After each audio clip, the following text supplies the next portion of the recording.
Assalamualaikum warahmatullahi wabarakatuh. Salam sejahtera bagi kita semua. Semoga kita semua selalu senantiasa dalam lindungan Allah Subhanahu wa taala. Pada kesempatan kali ini saya akan menjelaskan mengenai pasar dan modal sosial, di mana aktivitas manusia tak pernah terlepas dari kegiatan dalam memenuhi kebutuhan kehidupannya. Nah, di mana terjadi suatu kegiatan distribusi, produksi, dan juga konsumsi. Nah, hal tersebut tak pernah terlepas dari apa yang disebut dengan pasar, di mana di pasar terjadi suatu interaksi baik antara penjual dan pembeli maupun antara penjual dengan penjual itu sendiri, yang nanti akan saya ulas lebih lanjut pada sesi berikutnya. Nah, ketika mendengar kata pasar, kira-kira apa sih yang ada di pikiran kita? Pasar sendiri menurut Coulter dan Armstrong diartikan sebagai sebuah pertemuan antara pembeli yang potensial dengan penjual yang menawarkan barang atau jasanya. Nah, unsur-unsur yang harus ada di pasar sendiri diantaranya adalah adanya penjual, kemudian adanya pembeli, kemudian adanya barang yang diperjualbelikan, dan terjadi kesepakatan baik antara penjual dan pembeli.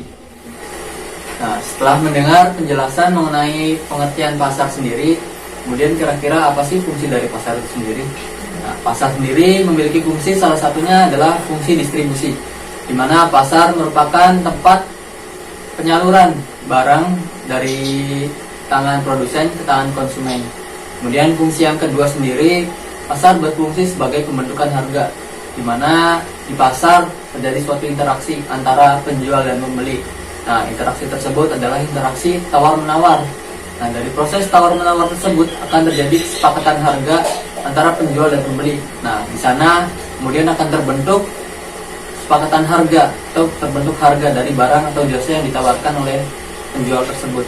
Nah, kemudian fungsi yang ketiga adalah pasar sebagai media promosi. Nah, maksudkan di sini adalah pasar sebagai tempat untuk mengenalkan barang atau jasa yang baru dari tangan produsen ke tangan konsumen, sehingga konsumen dapat mengenali barang-barang baru yang dihasilkan oleh produsen. Nah, kemudian yang terakhir adalah pasar berfungsi sebagai penyalur tenaga kerja, di mana di pasar sendiri dapat menjadi suatu ladang usaha atau tempat untuk mencari pekerjaan bagi masyarakat.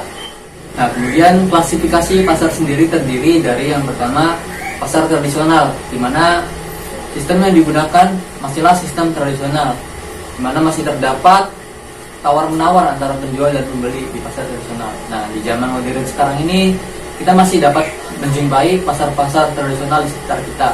Nah, barang-barang yang ditawarkan atau dijual di pasar tradisional ini sendiri masihlah kebanyakan berupa barang-barang yang bersifat primer. Nah, di sana masih lengkap barang-barang untuk pemenuhan kebutuhan primer. Kemudian yang kedua yaitu pasar modern, di mana pasar modern ini lebih futuristik atau lebih menunjang kebutuhan dan kenyamanan pembeli, di mana ciri khas utamanya ketika kita melihat di supermarket barang-barang yang disajikan seperti bahan-bahan mentah, di sayuran, kemudian daging dan yang lainnya, itu lebih dikemas secara rapi dan bersih karena lebih mengedepankan kenyamanan dari pembeli sendiri.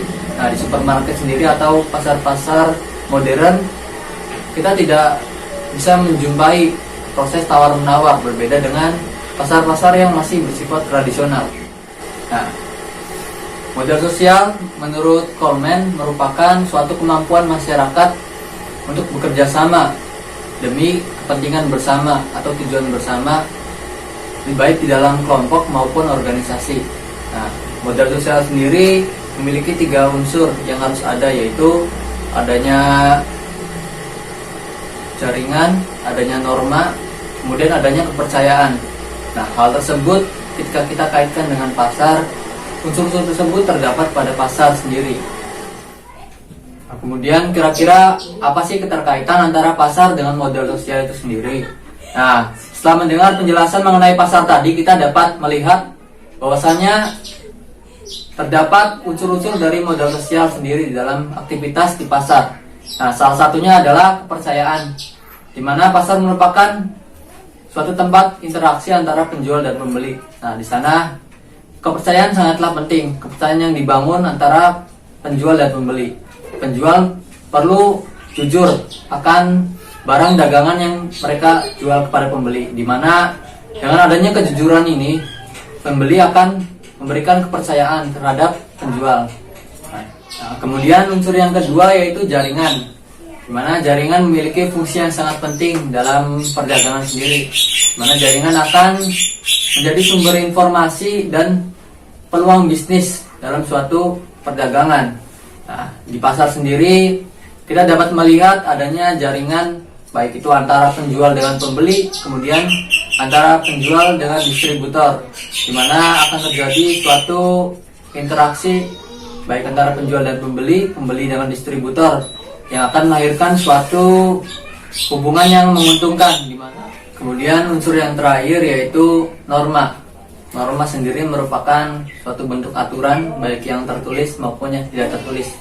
Nah, dari aktivitas di pasar terdapat suatu interaksi yang masif antara penjual dengan pembeli maupun penjual dengan penjual lainnya.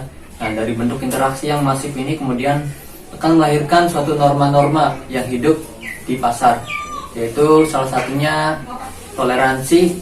Nah, ada bentuk toleransi di pasar, kemudian adanya saling menghargai, adanya sifat gotong royong yang terbangun di sana, kemudian ada juga sifat kekeluargaan antar penjual maupun antar penjual dengan pembeli di sana. Nah, dalam hal ini maka kita dapat mengambil kesimpulan bahwasanya pasar merupakan suatu tempat pertemuan antara penjual dengan pembeli, yang dimana di dalamnya terdapat suatu interaksi yang melibatkan adanya keterlibatan modal sosial juga di dalamnya.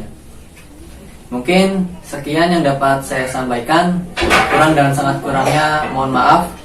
Assalamualaikum warahmatullahi wabarakatuh.